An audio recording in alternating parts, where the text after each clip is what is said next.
ดูเลยว่าใช้แบบไหน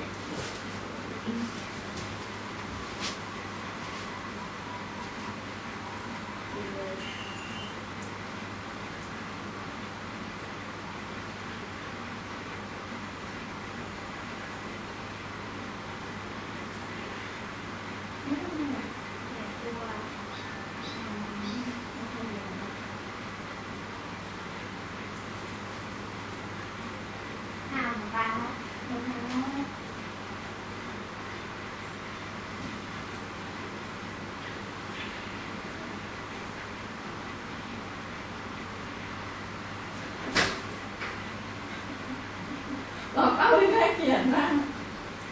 แล้วไปจะเอาไอ้ที่พูดตายไปอ่ะลูกพูดตาย นั่งรถไฟก็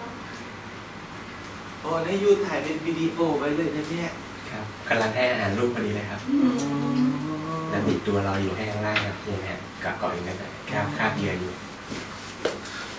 ขาโดนจับมา นี่โอ้ยังมีเป็นแดงเลยลูก ใช่เนาะ นี่อยู่ตัวหนึ่งเราน่าจะเป็นตัวพ่อหรือแม่ไม่รู้ครับเนี่ย อันนี้แดงขึ้นมาอย่างนี้เลย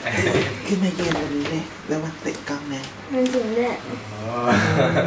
สองตัวเลยครับผม นี่เพิ่งเกิดเลยนะเนี่ยตัวเล็กๆเลยโหถ่ายทำสารคดีเลยนะแล้วมันร้องใหญ่เลยร้องใหญ่เลยหูปากมันกว้างมาก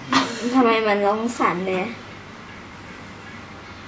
แต่ตามันยังไม่แตกเลยนะครับ ใช่เพิ่งเกิดเลย มันมองไม่เห็นเนาะ ยังไม่เห็นครับ แล้วทำไมตัวมันแดง ยุ้ยเราจะพูดเลยเราดูชัดนะครับเมื่อกี้อัดได้ ชัด แม่หันลูก